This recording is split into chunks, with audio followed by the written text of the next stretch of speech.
what's up, ladies and gentlemen? Back again to add to my memoirs. Like talking a lot, man. I got all this stuff penned up, and I really don't talk to nobody. So this is my little story, in case anybody can learn anything from it or anything.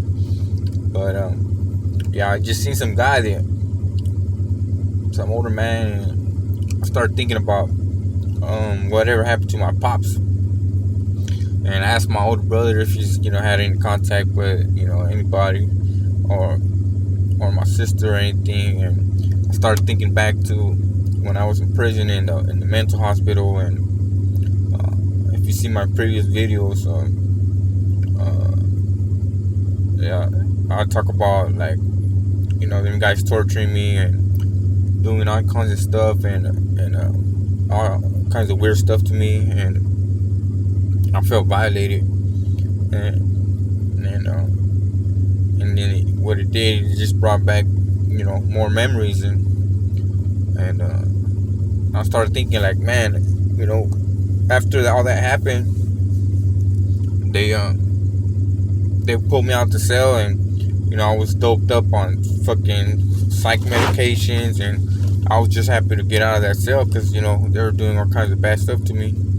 And they started making me sign papers, and I was thinking that I seen my stepsister there, and I was thinking like, well, if she was there, man, I'm pretty sure she knows all this stuff that happened to me, and I'm pretty sure somebody, one of the COs there or somebody had to tip her off to or she had heard through the grapevine some of the stuff that happened to me, especially with the news, a lot of this stuff being on the news. The FBI investigating the prison I came from and the prison I was on at Donovan, and I started thinking like, man, they're making me sign all these papers and stuff, and I wonder if I signed some kind of waiver or something to my rights or something, because slowly but surely I put pieces together. And I remember the first day I left to Moreno Valley. The first day, I believe it was the first day, I hadn't even got to the house yet, and we get pulled over by some officers, and they start questioning me, and it's like almost like if they were waiting for me, and they knew I was gonna be there, and they wanted to see how I was gonna lie, and then I start thinking like, man, did I sign papers away to somebody or something, or did I give my rights away? And then I heard that from my mom that she thinks that my dad might have passed away and stuff. So, I'm thinking like, well, if I sign my rights away to somebody, who would that be to? Would be to his wife, right? Which was somebody I never got along with at all, And a little backstory about that, as a child, I had a difficult start, like around 4, right before I turned 5, I was hit by a car and broke my jaw, broke my head. I had a chipped piece of my head off, and then not too long after that, after I was recovering, I was raped by my neighbor, and just life was just difficult from there. I had a tough childhood, it's an abusive family, and eventually, my mom, I guess, was going to court over child support with my dad, and I guess my dad or either my mom or my dad decided that they were going to send us over there to live with my dad for a while.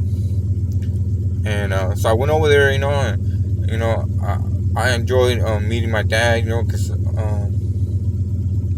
my whole life I didn't look like nobody in the family,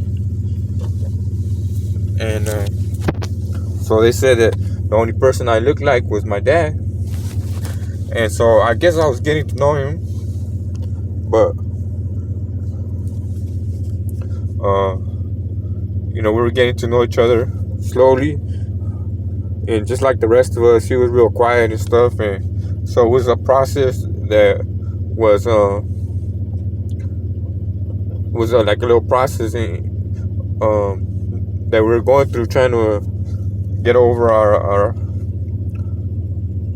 being closed in and not knowing how to express ourselves, but we were trying, and I kind of felt like the girls were a little jealous of me and my brother, and then eventually I was shown that by my dad's wife, when she practically she put her hands all over me, and I felt violated, especially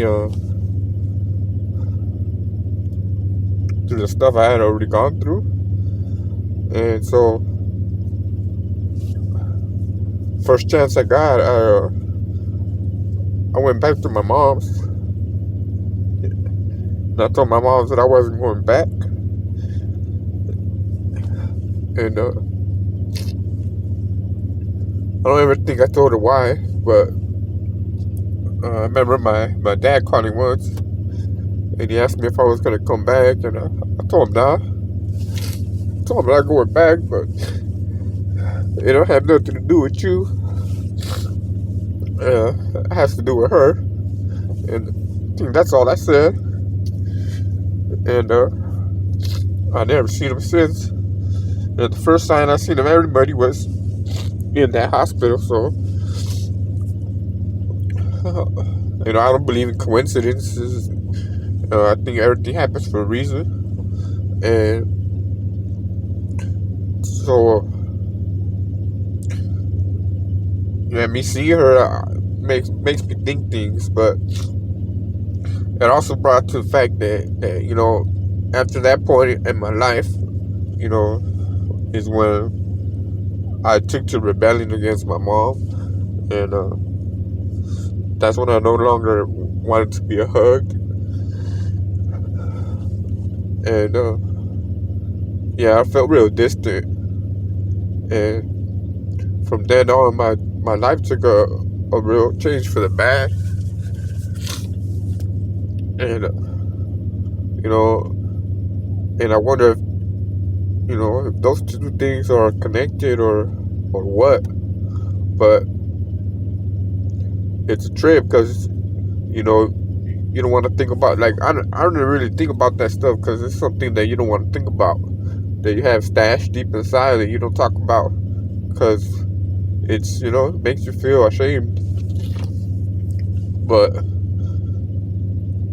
it all ties into my current situation, where these people know that I'm here.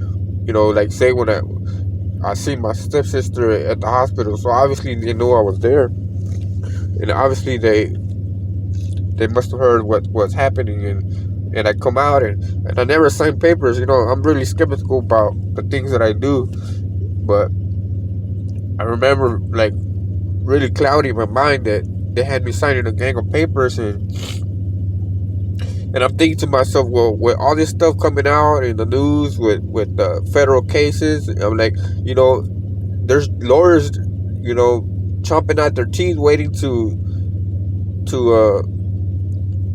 find a case like mine, and yet I've heard from nobody, and like, all this stuff's on camera.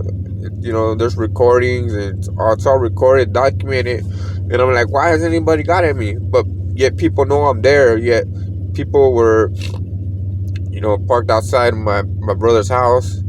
The cops were there to meet me, meet and greet, my welcome to the city. But then at no time after that was I ever bugged, and if you see me, I kind of stick out, and usually officers try to approach me at least to question me, and that didn't happen, which I was super amazed about. But I was super in the days of, not understanding what's going on, because I'm fresh out of doing 18 years in prison and going through all these traumatic events, and I'm starting to think, well, what if I sign my rights away? Who would I sign them away to? The only person I ever entrusted anything to was my mom. My mom that I lived with for, all my childhood. And so, if and when it comes out that any of those papers that I may have signed, or I was signing away my rights or giving somebody permission, that's bullshit. The only person that I ever would give permission to is my mom, that she's alive right now. My mom, Anna. And so those are just food for thoughts. And I'm not stupid. I see things going on around me, and I know that people are trying to keep secrets from me. So I'm trying to document everything I remember, everything I know.